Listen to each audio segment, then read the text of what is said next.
చంద్రబాబు నాయుడు తన స్వలాభం కోసం పవిత్రమైన తిరుపతి లడ్డు మీద నింద వేసి ఈరోజు శ్రీవారి భక్తులందరి మనోభిప్రాయాల్ని దెబ్బతీశాడు.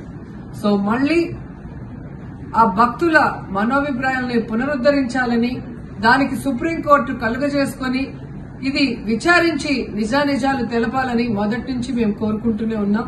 ఈరోజు సుప్రీంకోర్టు ఈ కేసుని స్వీకరించడం జరిగింది.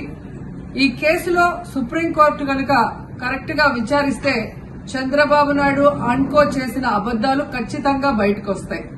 ఎందుకంటే మీరే చూశారు, చంద్రబాబు నాయుడు లాంటి వాళ్ళు ఒక సీఎం స్థాయిలో ఉండి తప్పు జరిగిందా లేదా అని విచారణ చేయకుండా, ఎటువంటి సాక్ష్యాధారాలు లేకుండా కేవలం జగన్మోహన్ రెడ్డి గారిని టార్గెట్ చేయాలి, ఆయన మీద నింద వేయాలి, ఆయన్ని హిందువులకి దూరం చేయాలన్న ఒక దురుద్దేశంతోనే ఈ యొక్క కామెంట్ చేశాడు అనేది స్పష్టం కాబోతుంది.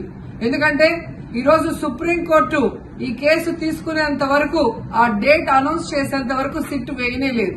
అంటే ఉన్నత స్థాయి విచారణ ఎక్కొట్టాలి, ఉన్నత స్థాయి విచారణ జరిగితే తాను చెప్పిన అబద్దం బయటపడుతుందన్న భయంతో సిట్ ని హడావిడిగా ఏర్పాటు చేయడం మనం అందరం కూడా గమనించాలి. మొదటి నుంచి మాకు సిట్ మీద ఎందుకు నమ్మకం లేదు అంటే, తన పరిధిలో ఉన్న సిట్ ని చంద్రబాబు నాయుడు వేస్తే ఆల్రెడీ తను ఒక జడ్జిమెంట్ ఇచ్చేశాడు కాబట్టి దానికి లోబడే అధికారులు అబద్దాలు మాట్లాడతారు, నిజాలు చెప్పరు.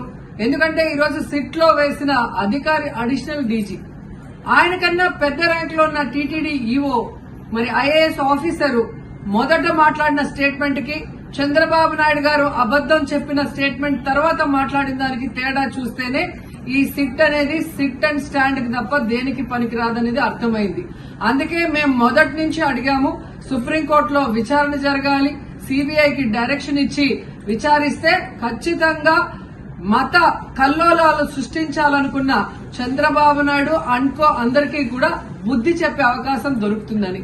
సో ఈరోజు విచారణ స్టార్ట్ అయింది. దీన్ని సిబిఐకి అప్పచెప్పి సిట్టింగ్ జడ్జి పర్యవేక్షణలో విచారణ జరిగితే ఖచ్చితంగా హిందువుల మనోభిప్రాయాల్ని గౌరవించిన వాళ్ళమవుతాం, పునరుద్దరించిన వాళ్ళమవుతాం.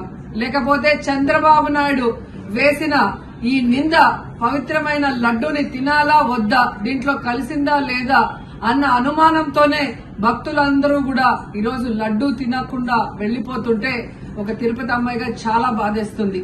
ఈ రోజే అలగర్ కోయిల్ మదురై దగ్గర దక్షిణ తిరుమల చాలా పవిత్రమైన టెంపుల్. ఇక్కడ భగవంతుడిని కోరుకున్నాను, ఖచ్చితంగా సుప్రీంకోర్టు ఇన్వాల్వ్ అయి ఈ కేసును విచారించాలి.